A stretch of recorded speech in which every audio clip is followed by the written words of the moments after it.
Yes, I know. Heard your Bhagavad Gita in the cassette. Somebody gave me the audio cassette. I think he gave the Devotee the press course maybe 2001 or something. I think so. In some area. Long time. So he gave me 3 of them. And then he said, you want to hear more? You want more? You record and I think total was 13, 14 cases. Very nice. Ah, You are my successor.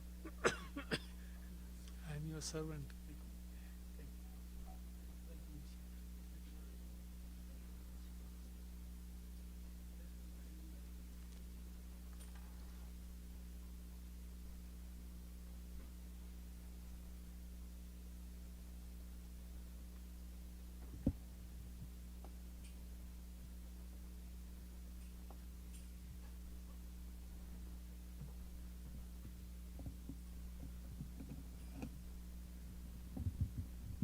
Krishna.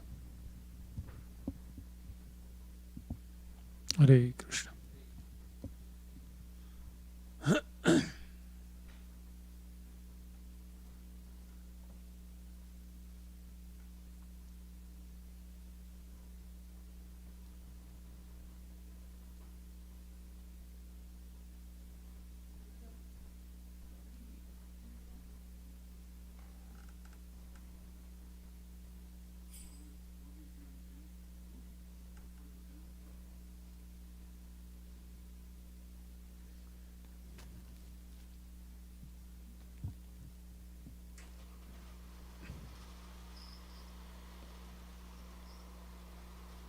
Krishna.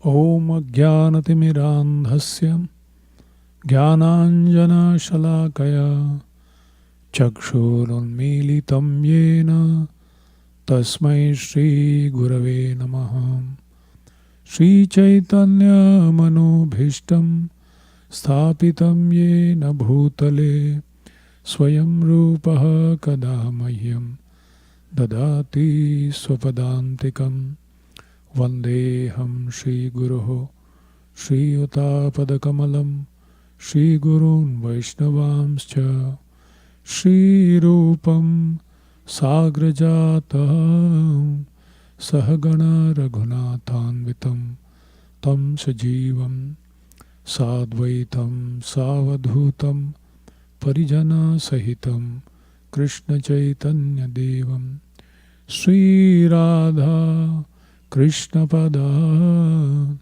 Sahagana Lalita Shri Vishakhanvitamscha Nama Om Vishnupadaya Krishna Presthaya Bhutale Srimate Bhaktivedanta Swami Tinamine Namaste Saraswati Deve Gauravani Pracharine Nirvishesha Shunyavadi Paschatya Deshatarine He Krishna Karuna Sindhu Dinabandhu Jagatpate Gopesha Gopika Kanta Radha Kanta Namostute Tapta Kanchana Gaurangi Radhe Vrindavaneshwari Vrishabhanu Sute Devi Pranamami Hari Priye Vancha Kalpatarubhyascha Kripa Sindhubhya cha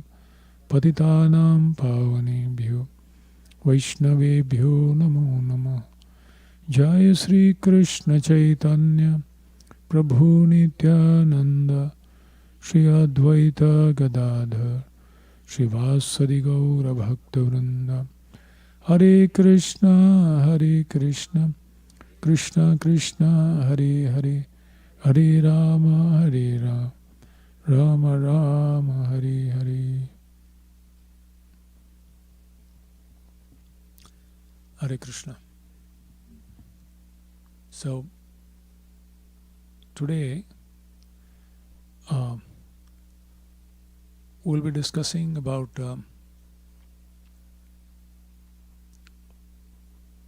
this topic. Is it clear? Gentlemen? Yeah. Deepening relationships in community living. Basically, this was an article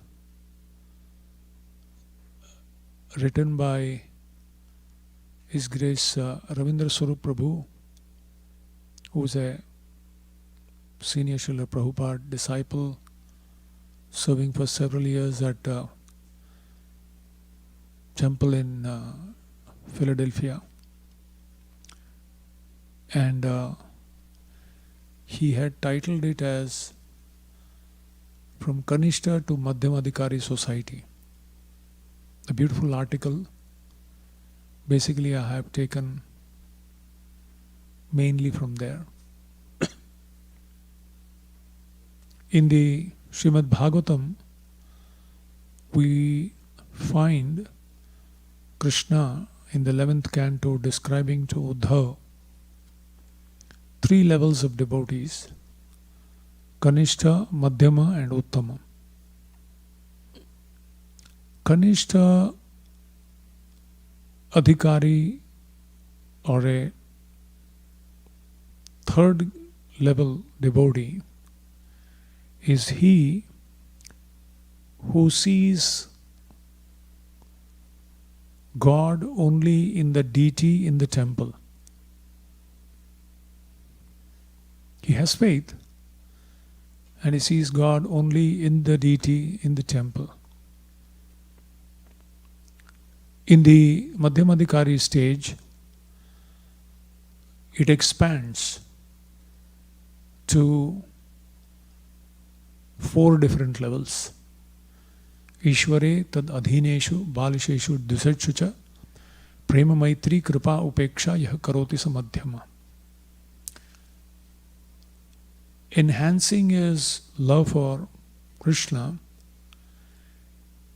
understanding that Krishna, being omnipotent, is present in the heart of every living entity, every atomic particle,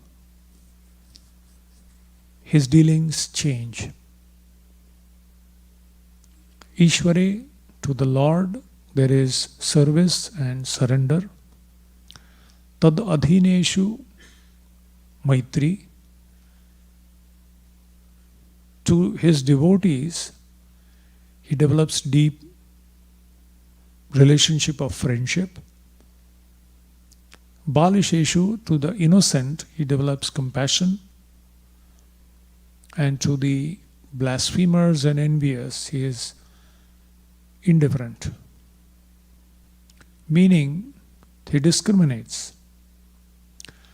So, in a community or in a society which is only at the Kanishta level, lower level, the relationships amongst devotees is not strong. While in the Madhyamadhikari level, the bonding and the relationships are very, very deep. At least much more deeper than at the Kanishta level. So, what is this foundation of developing deeper relationships amongst members of a community? This is very important to understand, as we were discussing this morning about finding shelter, inspiration within that community living. So, as we discussed this morning, Prabhupada mentions in the Nectar of Instruction purport to the 4th verse how the society has been established to facilitate this 6 kind of loving exchanges amongst devotees. Now, this society was started single-handedly, but because people are coming forward and dealing with the give and take policy, the society is now expanding all over the world.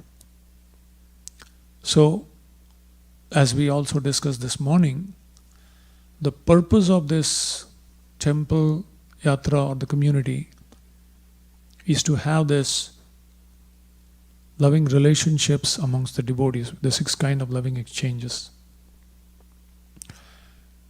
Every soul is hungry and thirsty for love and loving reciprocations.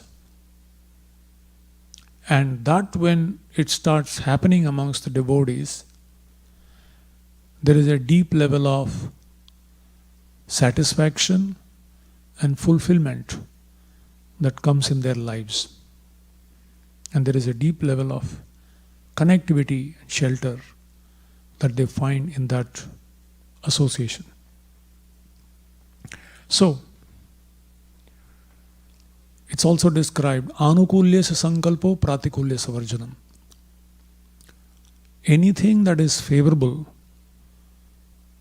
if we are focused on the goal, and if you really are serious about the goal, then anything favorable to the goal we accept, and anything unfavorable we give up. Anything favorable, though it is a little bit inconvenient, but still we accept. And anything unfavorable, however pleasing to the mind, the senses, or the ego, we try to gradually wean it out or give it up.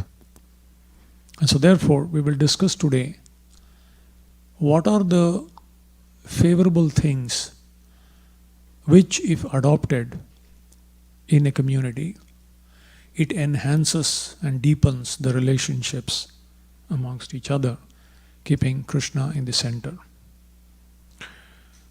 There are 2 levels of community. One is where the relationships are very superficial and shallow, and the other is where there is very, very deep and meaningful and fulfilling. In shallow communities, status is based on outer appearances.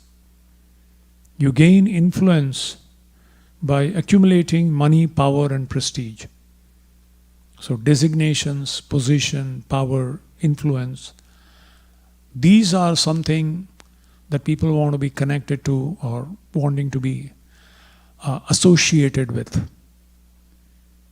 And therefore, that takes another shape in a community.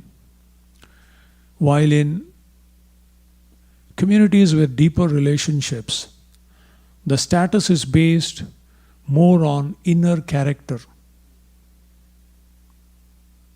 You earn respect. People respect each other by becoming persons of generosity, persons of integrity, curiosity, and humility. So, it is a relationship based on substance and not on the external features alone. Because there is much more deeper and genuine, real relationships being established. So, quickly I'll just kind of run through.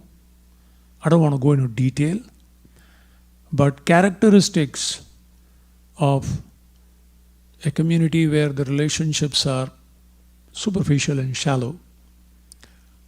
What are the individual issues that are faced?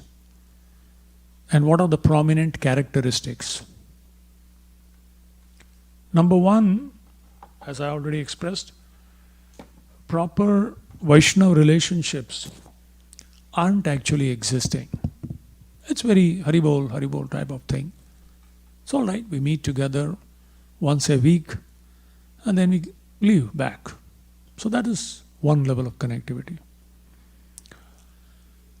And because there is not enough purification of the heart, quarreling over petty matters due to envy and false ego. We start certain, even for small issues, it becomes a big thing, and there is a lot of quarreling that happens. Competing with others for prestige, position, perks, rather than establishing spiritual relationships.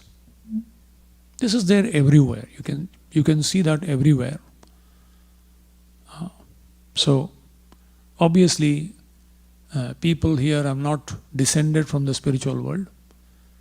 We are here struggling with our own anarthas, and therefore these things are commonly seen. And to gain respect, there is pretension of advancement.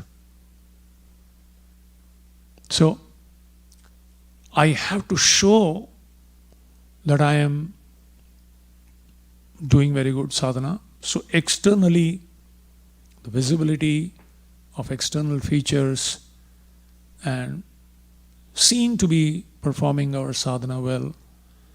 So want to do that, but the main focus is to actually gain honor and respect. And therefore there is no honest and open relationship. That's because of concealing one's weaknesses and thus developing secretive mentality. Because if I speak about my weaknesses, people will start looking down upon me.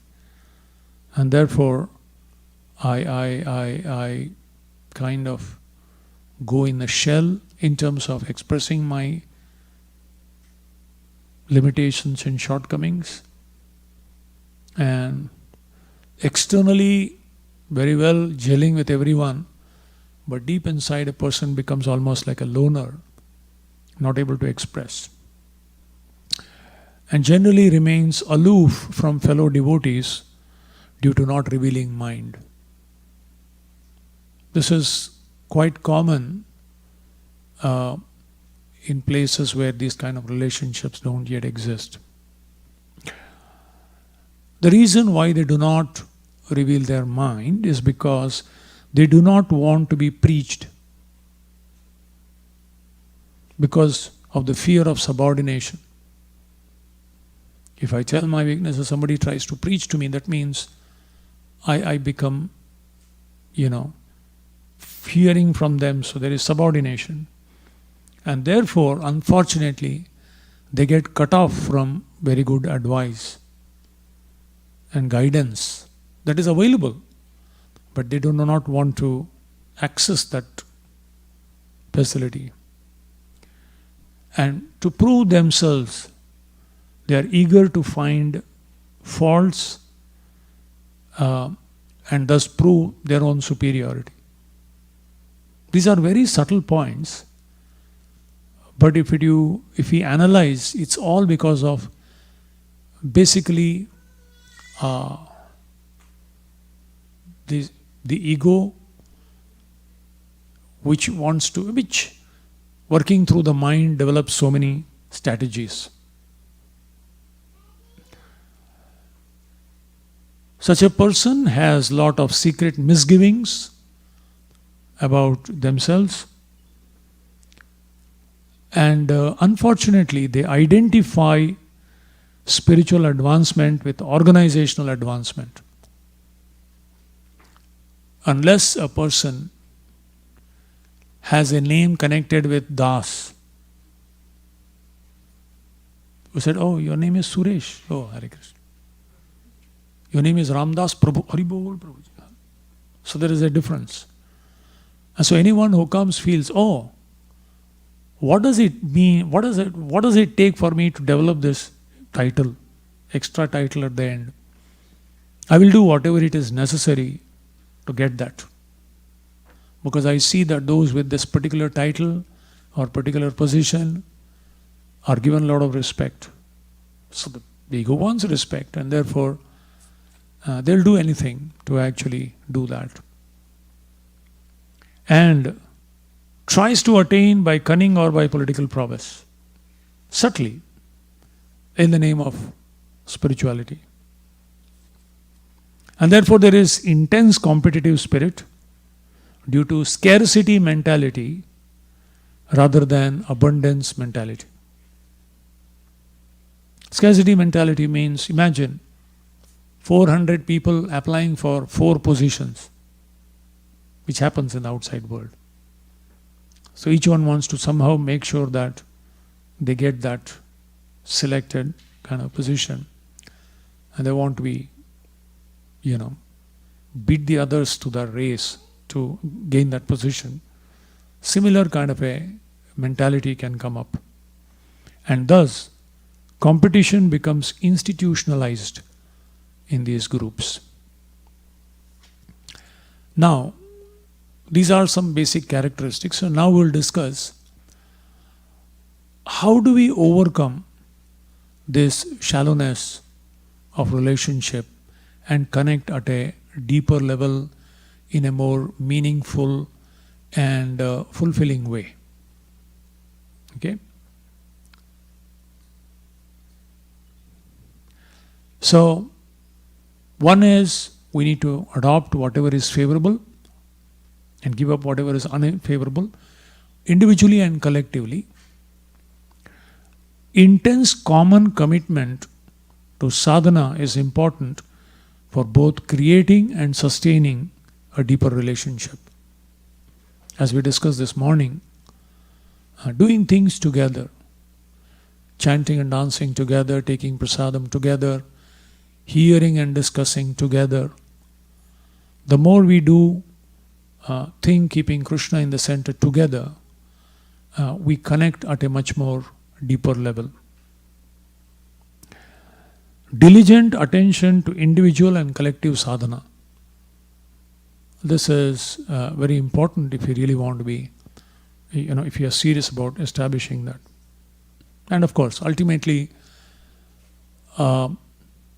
trying to sincerely overcome the false ego and envy within our heart, which is the root cause actually, which is what we have come to overcome.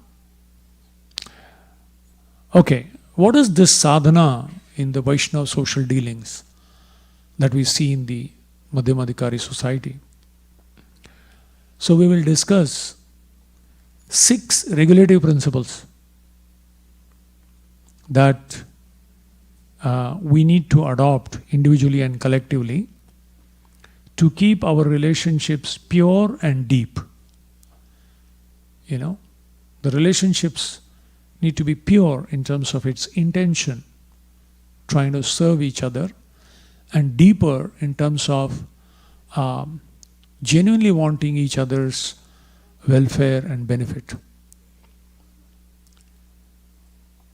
And if these 6 things that we are going to be discussing now, if they are applied with proper attitude and determination, that yes, we will do it, it will immediately bring about a positive difference around us. It is assured. In fact, wherever we see very, very deep, fulfilling, meaningful relationships among the community members, we know for sure that they have applied these principles.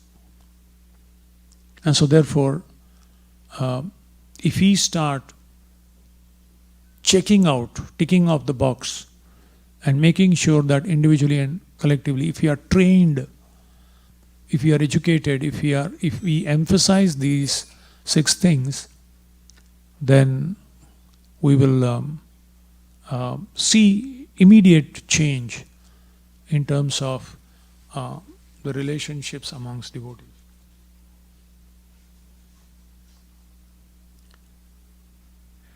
It will purify our hearts, bring true peace of mind, help become a better individual, thus helping us advance in spiritual life. Every way, it's eventually going to benefit us. That's what we have come here for ultimately. To advance spiritually, to have peace of mind, to purify our existence, and to develop deeper relationship of support and shelter. So what are these 6 principles? Just for us to remember it easily, I have put it under 6 alphabets: A, B, C, D, and E, F. Basically easy to remember. So we will discuss these 6 principles of deepening relationships in community. A basically stands for appreciation and respect.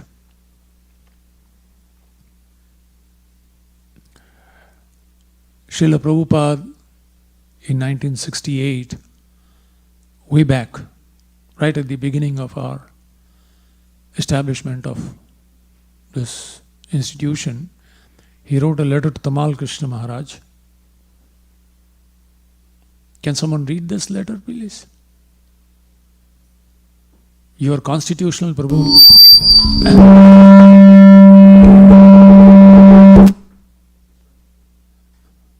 I think that's on, yeah. Thank you. Is it working now? Yeah. Okay, that light I think is. Oh, it's very, Yeah. maybe this also we should cover.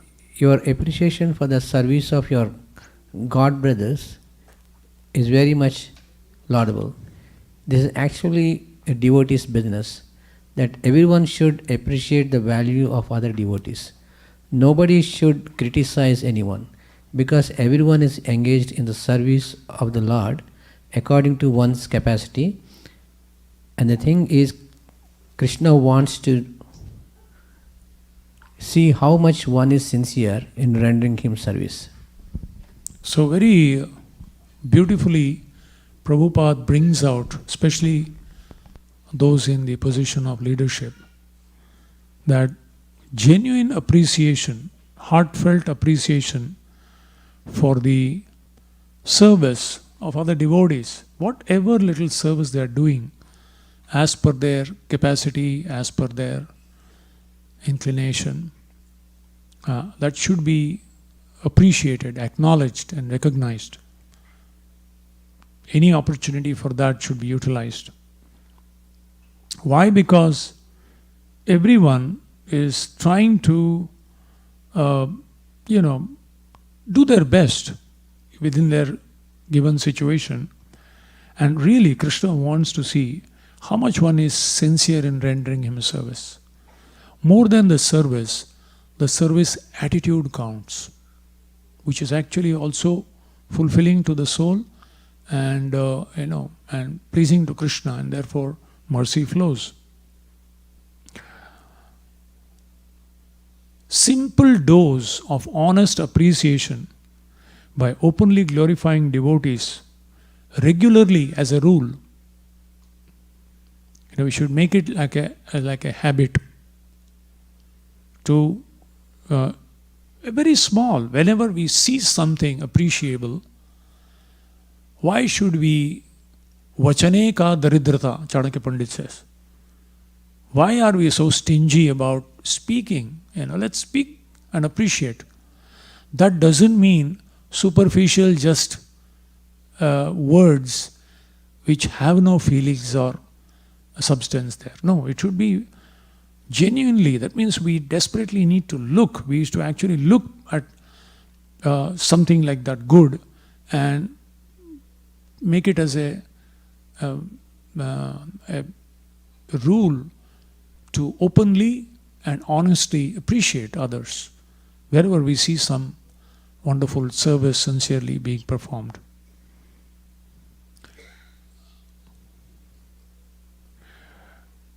It will not only improve our attitude towards others. When we appreciate, after seeing some good in somebody, when we learn the art of genuinely appreciating, like I was watching in my interactions, so whoever introduces takes the opportunity to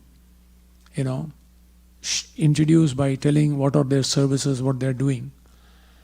And when we introduce others by their services and appreciating them, it not only improves our attitude towards others, but it benefits everyone who hears it.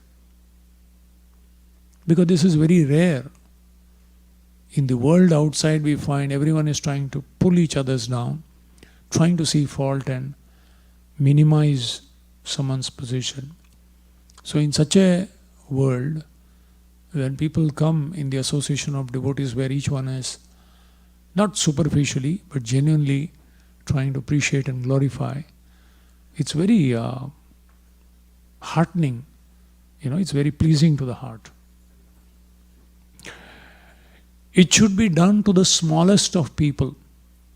It's very easy to praise someone senior to us, but to any and everyone, to the smallest of persons, if it is done, then it immediately brings about, the whole atmosphere is surcharged with a positive energy. Even Krishna appreciates the smallest but sincere efforts of everyone. Patram pushpam phalam toyam yome bhaktyat prayachati tadaham bhakti upahartam ashnami. Krishna says, if one offers me with love and devotion, even one leaf, a flower, a fruit, or some water, I appreciate that.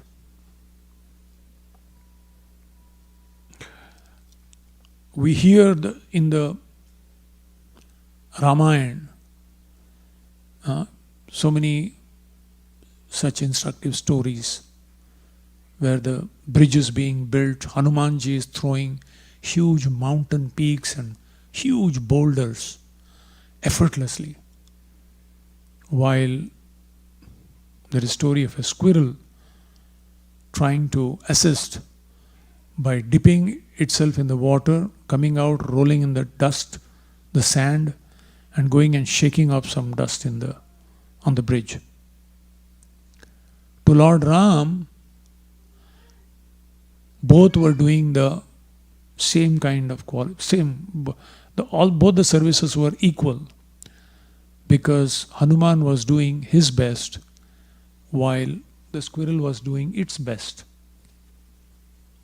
In the eyes of the Lord, it was both the same, though externally, quantitatively, the service of Hanuman was, extremely great. There is a saying that I came across: man sees the lips, but God sees the heart. Man sees the result, but God sees the effort. So Krishna sees the sincerity of purpose and the effort.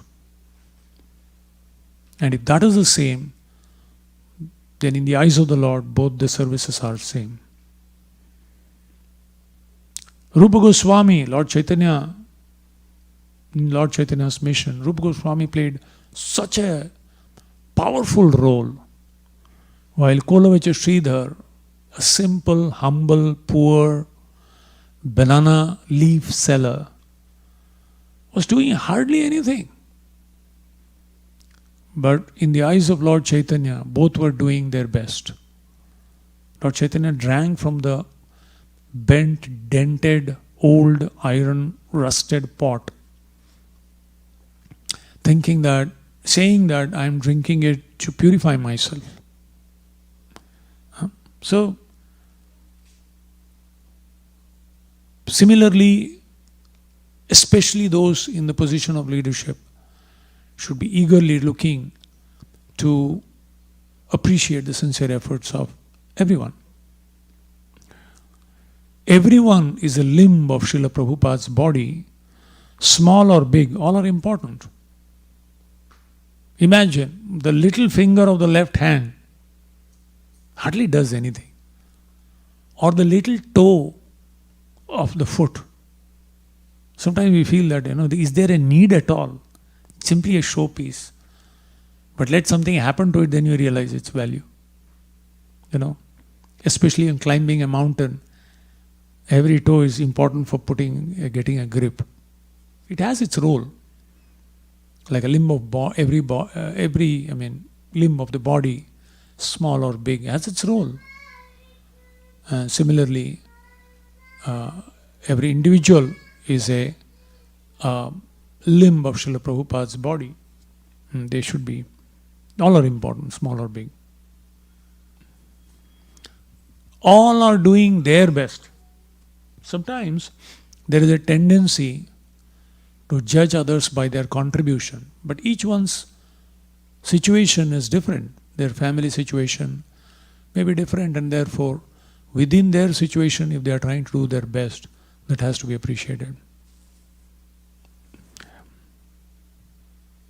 Ravindra Swarup Prabhu, he says when he was a manager, especially those who are managers, they generally judge the sincerity of devotion of a member by how much service they contribute to the organization. So Ravindra Swarup Prabhu was once mentioning when he was a manager, practically the temple was run by 3 ladies. Kitchen department, DT service, and the temple services. Run by only 3 ladies. Like 3 pillars, tripod stand. Yeah, even like this. This is standing, tripod we have. So these 3 Badajis were doing, and there was one lady who he thought was a very spaced out lady, because she was doing her own self, some kind of alternative medicine and all that. She would be studying something, she would be doing something. So he thought she was a little spaced out and not really sincere. One time it so happened that all the 3 fell seriously sick. The whole services collapsed because they were like the 3 pillars. In Hindi they call it bambu pe tambu. Imagine, the whole tent is on one bamboo, and that one bamboo is gone, the whole tent collapses. So, that was a crisis actually. And at that time, this lady, whom he thought was, not really serious, took upon her the responsibility of personally visiting these 3 ladies in their homes and treating them and bringing them back, in action very quickly. And Ravindra Swarup Prabhu said, from that day onwards, I stopped judging people by merely their visibility or the activity in the temple. Because each one's situation is different and they're trying their best. So that is the first part, A. And what is B? Being conscious to the needs and emotions of others.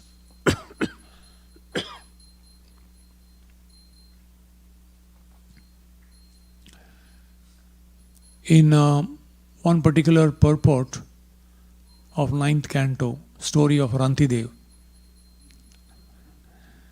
So, there is a word that is used.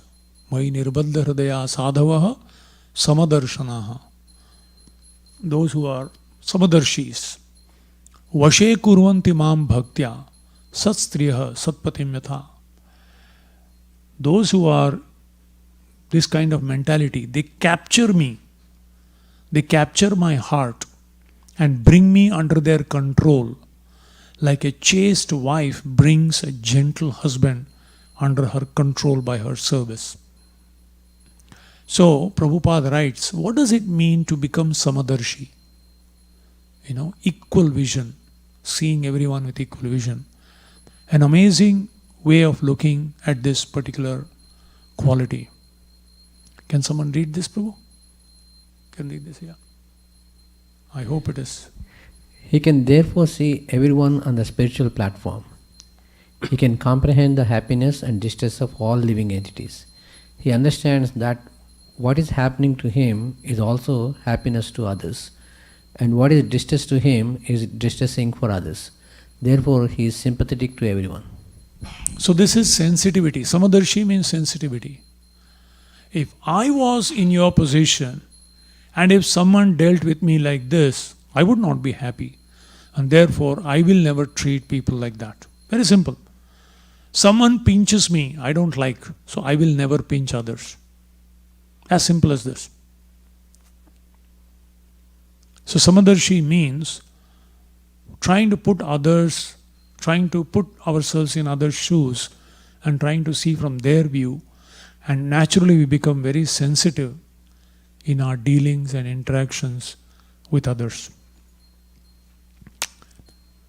So this is what is this, being conscious of the needs and emotions of others. I remember one time, after the Sunday feast, we used to have about 2,500 people approximately in our Sunday feast one. So the hall used to be packed, or the 3 halls, we have 3 side halls also, they were packed. And people used to stand in long queues for prasad. And some people were actually very old, so they would find it very difficult to stand in queues for almost like 20-25 minutes. So one outsider got hold of me one time and he said, "Are you some authority here?" I said, "Why?" He said, "What is this? People are waiting for such a long time. You should put at least 3 tables here. So that, maximum people will have to stand for max 6 to 8 minutes bus." He left. He may have forgot, but I had sleepless night. What to do about it? Of course, we need to have so many buckets, so many tables, and so many volunteers also. It's one thing to say, but another thing to actually execute it. But eventually we did it, and things became so quick. Took time, took a little bit of organizing, but people were very happy about it. So, something like that. So even apparently an outsider who may not be anything, but he can contribute and share something because he sees from a different perspective. We are used to seeing from one particular angle. So being conscious of the needs and emotions of others. Acknowledging that they too have needs and emotions like us. Generally, every individual focuses on their own needs and therefore they become oblivious to others' need, sometimes hurting others in their dealings and interactions or even offending them. Without our knowledge, we may end up doing that. Also, we should become aware of how our behavior, our attitude and interactions affect others, and correcting immediately if given a feedback. Especially leaders need to take care of this because they are in a position where they can help the most or hurt the most. And so therefore they should be extra careful about these things. First step is to understand, just I have limitation, I need to improve. If this acceptance comes, it becomes much easier. So this is about B. Now we go to the third one. C is good communication skills.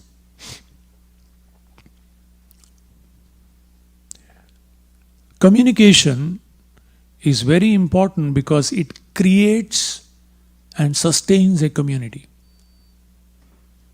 The most important part of a community is communication. Communis means something common. What is the common? The Krishna factor. We are all here because we want to love Krishna, to serve Krishna and please Krishna. That's what has brought us together. And therefore, a good communication, it helps in creating and sustaining a community.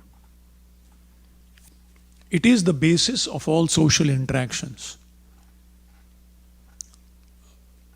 However much it is emphasized, it is less. How many of you here have actually attended a full-fledged communication seminars or some workshops on communication? Yeah. The art of listening, listening one-to-one, listening in a meeting. It's so much, it's so profound. Most of the time, we do not even understand what the people's issues are because we lack proper communication skills. So if we are in a position of responsibility, we should equip ourselves with these skill sets. And one of them is proper communication. Honest communication achieves miracles.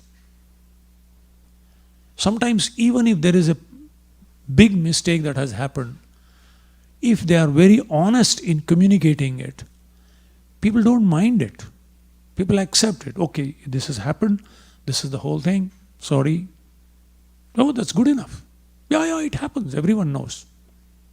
Such issues do happen. So, communication is so powerful, so effective.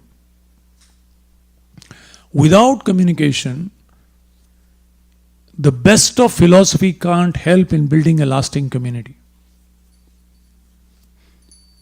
So, we have to equip ourselves with good skill sets of communication, both listening and speaking. Acha, what does good communication involve? Number one, it should be two-way and not one-way. I saw a very nice, in a magazine I saw a cartoon picture. The picture had four pictures. The cartoon had four pictures. The first is the husband is standing outside in the hall near the doorway, and the wife is in the kitchen. And he says, "So, what's for lunch today?" No response. He comes a little closer. "I said, what's for lunch today?" No response.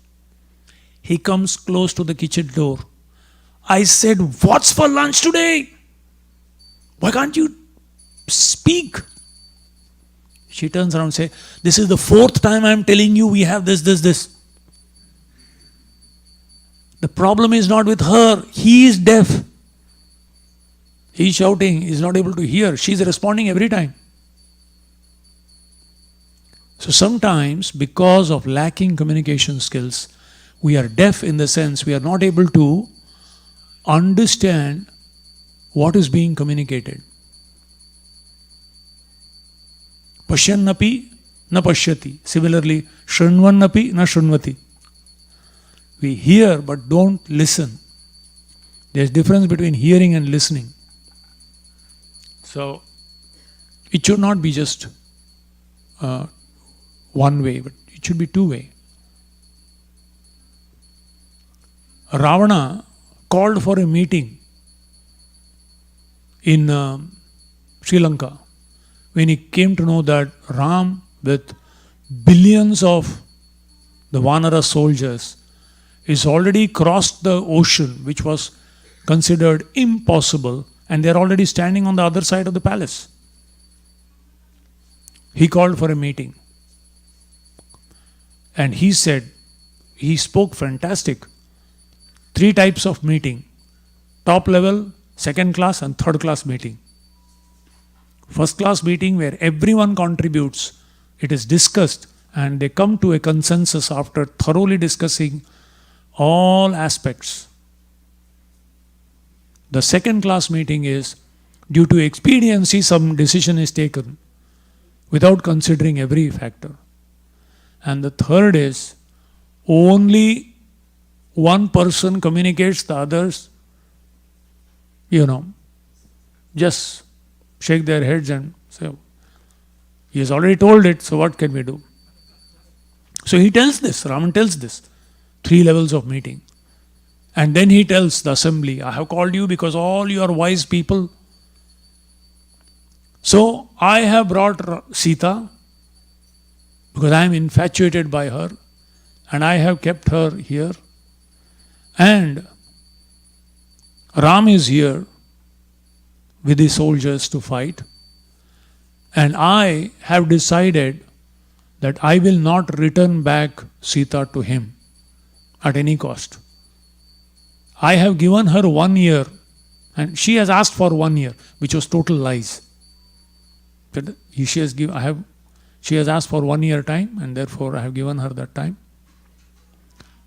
Now Ram is there, and I want to go for a battle. Now I want your opinion. He's already given the decision.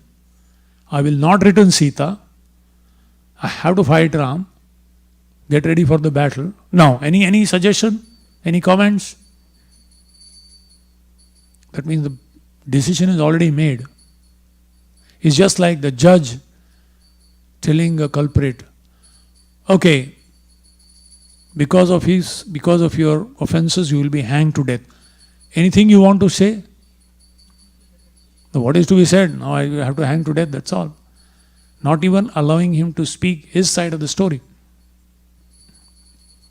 So, communication should be two-way and not one-way. Actually, when we communicate properly, it broadens our perspective and strengthens our relationships. The more we communicate clearly. Without proper communication, there will be dissatisfaction and eventually even rebellion. We see in cases of dictators in the countries or in corporate. First there is a dissatisfaction, there is no complaint box, there is no communication, there's only one-way communication, up to down. There is no communication from down to up. And eventually, having been dissatisfied with no communication, there is rebellion and there is probably even overthrowing of the government. That it can go to even that level if there is no healthy, mutual, two-way communication. Communication should be non-judgmental in the sense that should be quite open. Not that I already know this is useless, what can he go? Anyway, if you want to say something, you can say. As if, like body language is showing that you guys have no brain, you can't give me any suggestion, but still, just to encourage you, if you want to tell, you just tell something. As if to say that, I'm not going to hear you, but speak if you want. Something to that effect. So, valuing the individual and sympathizing with that perspective. Imagine Srila Prabhupada was met once by an ordinary person on the street and he told Swamiji, instead of distributing these sheets of paper, why don't you put them together, make a book and distribute? At least people will keep it and read it. Prabhupada said, my Guru Maharaj is speaking through you. He didn't say, I am a Mahabhagavat, you rascal, what do you know? Do you know the philosophy? Who are you? Have you heard the journey of self-discovery? Science of self-realization? Huh? I've written all these books. No, Prabhupada said, oh, my Guru Maharaj is speaking through you. So, the communication can come from anyone, anytime, anywhere. If we are receptive, we can hear. Every element of creation can speak volumes. In the 11th canto we find this Avadhut Brahman had 24 gurus. They taught him so many things. Because he was eager to listen. He heard being communicated. So many wonderful lessons. So, true communication is possible, it is very satisfying, and it is necessary if we want harmony and progress individually and collectively as a community. Okay, the fourth one.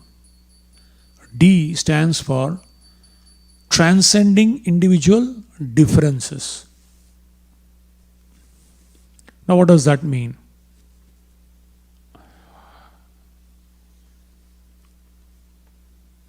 We have to understand that in a community, there are different type of individuals with different natures, different talents, different propensities and inclinations, and skill sets. Not everyone is the same, just like the 5 fingers are not the same. Every one of it has a value. Every limb of the body is not the same, but it has its own unique role and function. To think that everyone should be doing this level of activity or this type of activity, it's actually violence to impose that kind of a thing. So to appreciate the variety brought about by the differences. So we should appreciate the variety brought by individuality of each members. I was hearing a seminar on team building, and it was an amazing sharing. This person said 3 types of people minimum must be there in a team. Some are task-oriented people. You give them a task and it is done. If you give them, this is done. Come what may, they will execute the task. They are like task-oriented people. They are like bulldozers. They will go and get it done. In the process, if someone is hurt, in the process some damage is done, I don't care. Task is done. So you have to give them allowable weaknesses. That's an allowable weakness. If you want to get the task done, tell this person. But in the process of the task, few people may be hurt, that's okay, but task will be done. So they are like task-oriented people. Then there are people who are people-oriented people. They are very good with people. They will never hurt anyone. They are very sensitive. They will handle very nicely. But in the process of not hurting anyone, sometimes the task is not fully done. Or task is not done. But they are very good with people. They are people-oriented people. And then there is the third person who is the thought-oriented person. He will he'll think out of the box and come out with such wonderful ideas.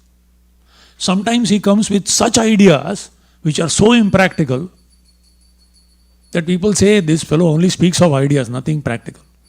But sometimes he may come out with a brilliant idea. But they may not be able to do it, nor able to execute or get people together. But they're very good at giving ideas.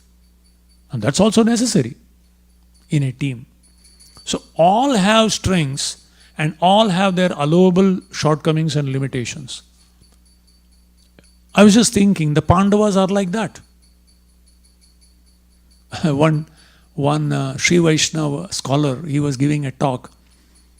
He was talking about political, in India, political situation. He said, Bhima is like militant Hinduism. First hit and then ask, whom did I hit? First beat up, act like Bhima. So when you want brute force, then put Bhima in the front and others follow. And then there is Dharmic Hinduism, Yudhishthir Maharaj. I will not hurt anyone, always speak the truth, irrespective of who the other is. And then there is the diplomatic Hinduism, Arjun, under the guidance of Krishna. So similarly, we find even amongst the Pandavas, each one had a specific skill set, but together they were forming an amazing team. So, appreciating variety brought by individuality of each members. These differences must be faced without being critical. Each one is different. And that's amazing. That's a variety. These differences are not a threat to overcome.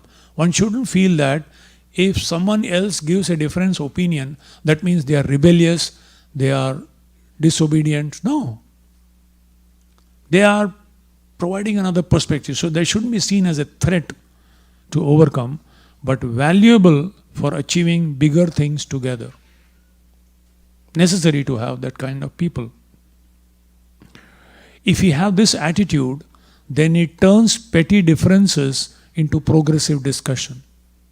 Oh, why do you think it should be done this way? No, in Janmashtami we'll try to do this way. No, let's try to do this time little differently. Oh really? But why do you think so? Rather than thinking, what? Do you know better? I have done so many, okay? You keep quiet. He may be giving some suggestion, and if utilized, it may bring out another perspective. It may take to preaching to another dimension. Not necessarily every time, but sometimes it could be. So just rather than having a petty difference into a very, very progressive and productive discussion, it builds bridges than increasing gaps by proper, mutual communication and discussion. These differences in different individuals are gifts to ISKCON and are natural and desirable for serving Krishna. Even in the spiritual world of Golok Vrindavan, there are differences. Did you know that? There are two groups, the left wing and the right wing gopis. There is Radharani's group and there is Chandravali's group. They have strong difference of opinion, but they are united to please Krishna. But they are different.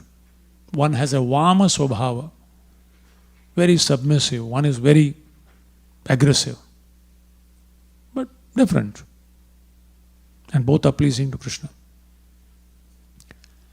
The fifth one is examining self, deep self-examination, individually and collectively as a community. We should take the self-examination test. Where do we stand from what we were a year ago or some time ago? Attentive to self-improvement individually and collectively. Open for feedback. We should be self-critical, open and thoughtful to the feedback of others.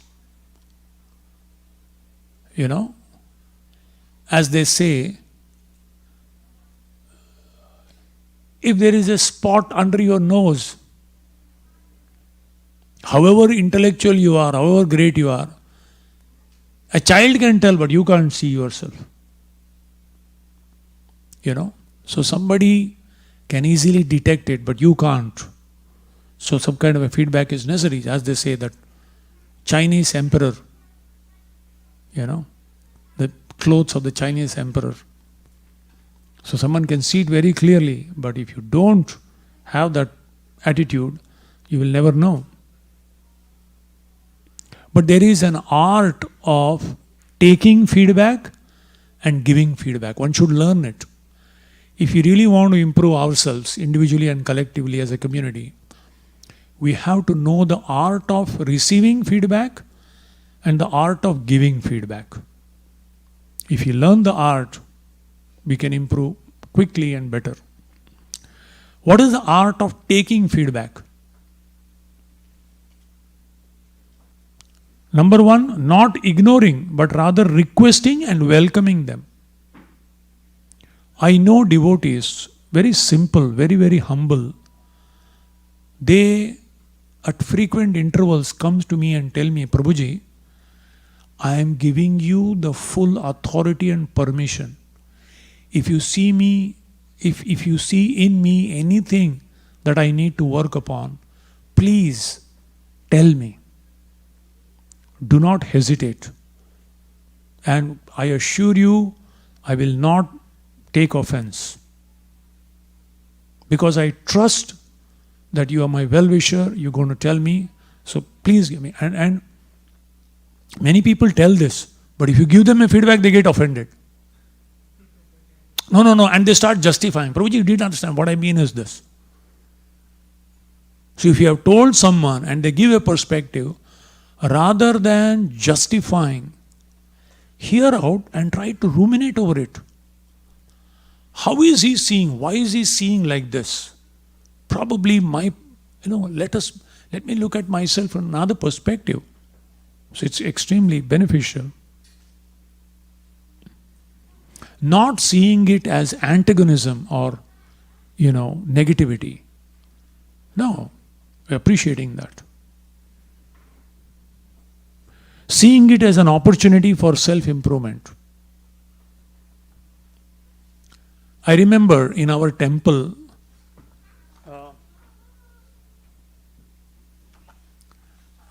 just to give feedback to each other in the ashram, we formed a post called Ombudsperson. And I was the Ombudsperson. Somehow I think, I don't know why, for what qualification, they made me the Ombudsperson. So if anyone has to give feedback to someone else in the ashram, they could tell me, and knowing that I will not reveal the identity, but I'll tell somebody has given you this feedback. And his feedback I will take and give it to this person. Anonymity.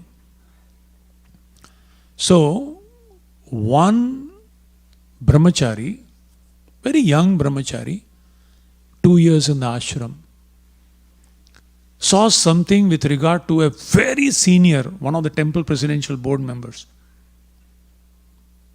He happened to be my colleague. And this person came and told me, Prabhuji, I am seeing like this and I'm little disturbed when I see this particular activity of this person. And therefore, please give him a feedback. And he forgot about it. I went and told the senior. I told him, I said, there is a brahmachari, he has given you this feedback. My job is to inform you, I have informed. 3 months later, the senior brahmachari came to me and at that time he gave his explanation, and 3 months later he came to me and told me, please ask the other brahmachari, has he seen any improvement in me? So when I went and told the younger brahmachari that this other brahmachari is asking whether is it the same or has it improved, he was shocked. He said, really? That person came and asked me? Asked that he wants to improve. So he said, no, Prabhuji, I don't even look at it now. At that time I saw I was disturbed, therefore I told you. So please tell him I'm okay. I said, no, you tell him, he wants to know. Then he said, I'll give you after 3 days. And then he told, I have no thing. But I could understand that the senior person was truly open to self-improvement and, examination. So, such a thing that for that it requires tremendous honesty and courage to actually say it, and to humility, the courage to tell others, you can tell me, and the humility to accept it when it comes, and not very pleasant kind of feedback. Now, accepting those suggestions with gratitude is also very important. And to work upon it and report back for checking or clarifying, as I was telling you this example right now. So this is the art of taking feedback. Then there is an art of giving feedback also. How do we do that? In Mayapur, I was listening to a seminar where they called it a feedback sandwich. I like the concept. The idea is, first genuinely, suppose I want to give some feedback to another person. So first I go and speak that, Prabhu, these are 1, 2, and 3 things. I see that you have amazing quality. Genuinely look for it and praise that person. Not adulation, but genuinely praising, honestly, and said, Prabhu, I see that you are an amazing preacher, and I see that you are, you prepare so well, and your presentation are so, impactful. And don't say but. This is good, but. If you say but, that means you wiped out everything that you spoke. Never say but. So, I see this, and however, whatever you can say, but don't say but. But Prabhu, finished, gone. So rather than say, I see that you are a powerful speaker and the language is powerful and also the examples that you give very impactful. However, Prabhu, I want to add one thing. Some words that you use are probably little disturbing to some group of the audience. If you can work on that, and that feedback should be crisp, to the point and short. Don't keep on grilling. It's like, opening the wound and you did this and you did this. No, crisp, to the point, like a quick surgery. Only crisp, to the point, and then immediately end with a positive thing. And I feel, Prabhu, if you can add this one thing, room for improvement, your preaching will go to another level. I am confident of that. So it is done with a mood of serving that individual, not proving yourself one up. So that's this feedback. Begin with positive when his heart opens, quick surgery, and end with a post-operative care with nice balm. It should be done in the mood of serving the other person, not trying to prove holier than thou. And before giving the feedback, ask this question. What is the question? 4 questions before giving feedback. Number 1, is it the right time? Is it the right time to give it? Is the time right? Number 2, is it the right place? Praise publicly, but chastised privately. This is a rule. Sometimes people do other way around. They chastise publicly and praise individually, collect somewhere inside a secluded place. And then you say, actually you are a great person. But in front of everyone, you rascal, you are a fool.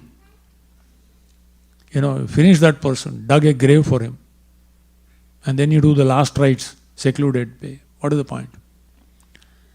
So is it the right place? Am I the right person? Have I invested in this person? Every time you give a feedback, you are withdrawing emotional bank account. So before withdrawing, have you deposited something? Otherwise it will become negative account. Have I deposited enough so that I can give a feedback? Or am I the right person, or some other authority can give that better? Do I have the right motive? So if these questions are positive, then you can give. Otherwise, better not. So like that, there is an art of doing these things. And the last one is firmly and quickly or fast to resolve conflicts gracefully.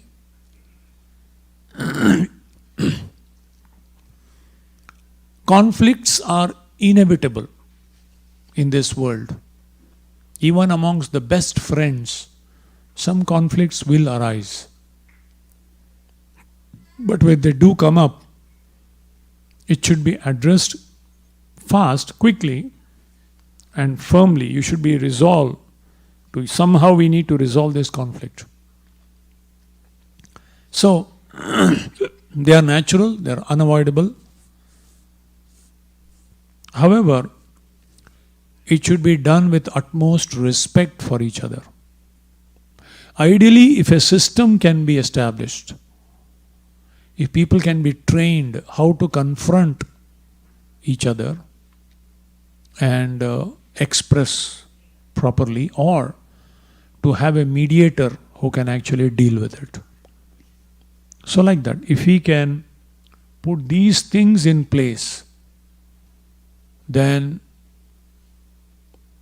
you can see immediate improvement in the whole community in terms of their interactions and dealings. So in conclusion, what we have spoken, there is nothing new or revolutionary here. Very simple things. It's not something discovered recently. No. We all have heard of all of these things. But we just need to understand its importance. These 6 things that we spoke about. 6 principles. And take the trouble to apply it relentlessly. If you are really serious about building a community of sweet, loving relationships where people can find shelter in that association, we need to understand the importance of these 6 things and to relentlessly apply it, judiciously. If these practical steps are applied with proper attitude and determination, it will bring about immediate positive difference around us, for sure. It will also help us understand our strengths and our shortcomings and limitations, because through self-examination we are also wanting to understand where all we need to work upon. We have to thoroughly understand and regularly preach the importance of 2 things. Number 1, relationships and friendships in a community. How important are these relationships and friendships? And also individual and collective sadhana.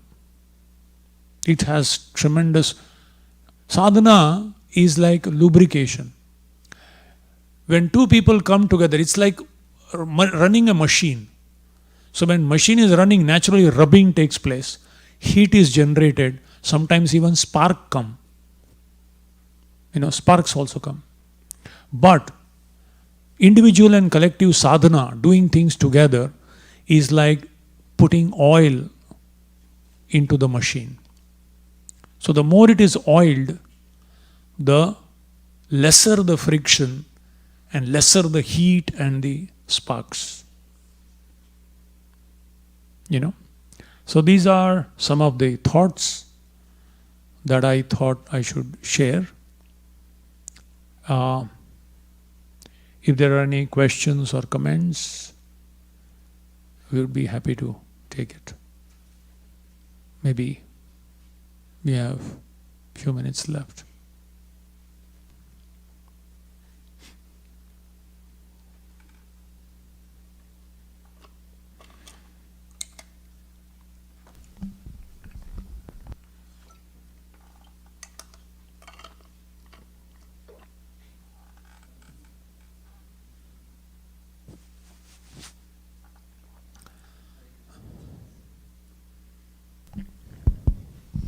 Hare Krishna Prabhuji, thank you for the wonderful seminar on devotee care. I missed a couple of things, but mostly I was able to catch up.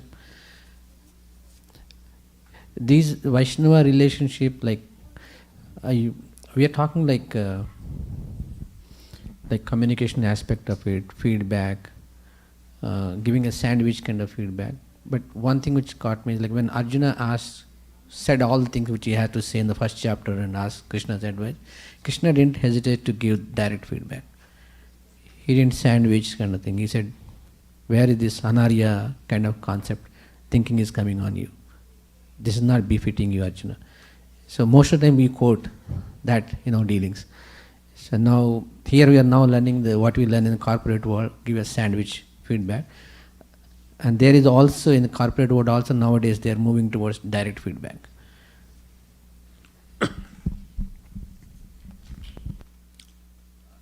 Whatever works,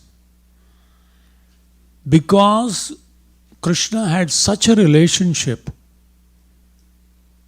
number 1, they had such deep relationships. In fact, you can't think of, in Mahabharata, several times he said, of all the Pandavas, Arjuna is most dear to me. So they had such deep relationships, number 1. Number 2, Arjuna said, Karpanya doshopahata subhava pruchhami tvam shishyasteham shadhimam tvam prapannam. 3 things. I'm your disciple, discipline me, shadhimam, instruct me. No discussion, no argument, because in the whole first chapter I gave arguments, but still I am not able to figure out I'm giving all these arguments, but I am not. And he actually surrendered. Only then did Krishna instantly chastise. Prahasanniva. And it says he was smiling. Because the friend, Prabhupada writes, because the friend had agreed to become a disciple. So because of that, he spoke. And Krishna knew that even then, even though all of this was there, still Krishna says, Yathechasi tatha kuru. At the end, by giving all the different options, he said, if you do this, this is the consequence. If you do this, this is the consequence. Now I have given you everything. Take your choice. However, if you ask me, I would prefer Sarvadharman Parityajya Mamekam Sharanam Braja. So, amazing counseling session. One of the best counseling sessions with required result. Key result areas and goal achieved at the end. Karishe Vachanam Tava. So, so sometimes you may need to see that in this situation with this individual, will this work? Ultimately, we are concerned about the required result should come. And if we are genuinely in a mood of serving that individual, as I said, my giving the thing would be better or somebody else.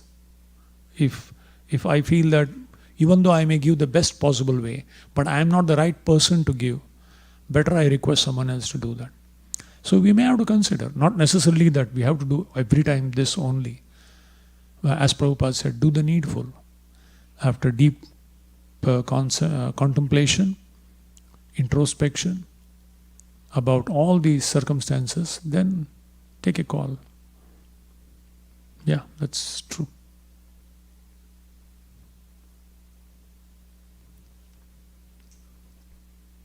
Quick thing, the article by Ravindra Swarup Prabhu, is it, do you have a reference where we can read it? It was written in 1980. Okay. And it was called From Kanishta to Madhyama Adhikari Society. That's the title. I don't know where I had read that. Which magazine or something, I don't remember right now. But I had taken down the notes because I found it to be very relevant. And it's relevant even today. 40 years down the line. So, I'm wondering if one is starting a new society, one is getting together with devotees, what are some ways, some principles that one can focus on at the outset? Because when you start, you set the precedence, and then it can set things in motion. So, do you have any recommendations for what are the ways one can set out with, which will allow for such deeper relations to flourish? Prabhupada says this movement was started single-handedly, but just because of these 6 loving exchanges, it is now expanding. So, the need of every individual is love. To love and be loved. That's the core need. Core need. As I said, that love on a physical level manifests in terms of food, shelter, clothing. On an emotional level, that love is manifested as appreciating, encouraging.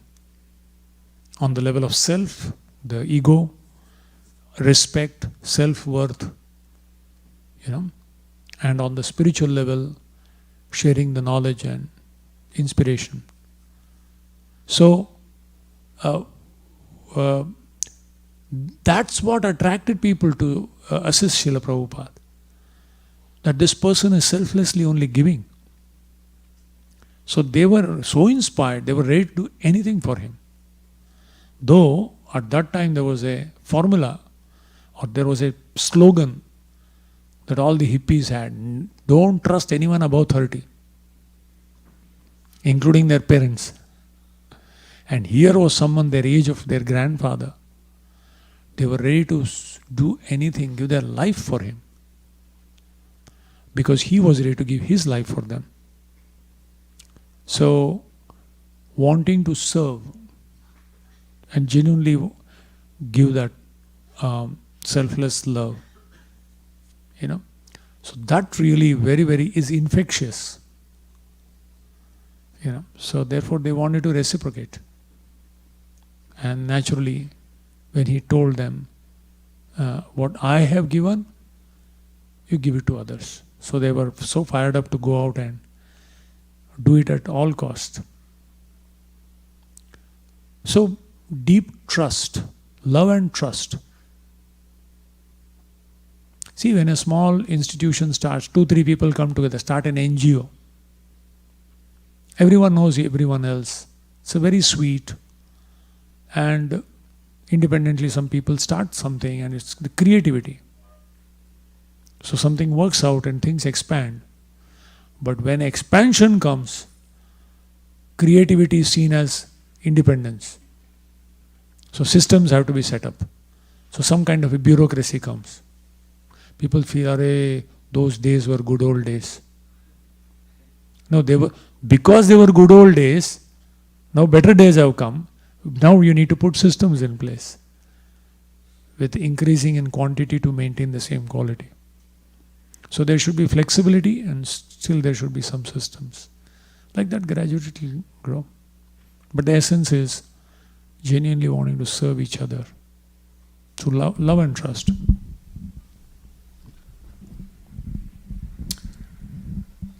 Okay. Yeah, one last question. This is a quick comment.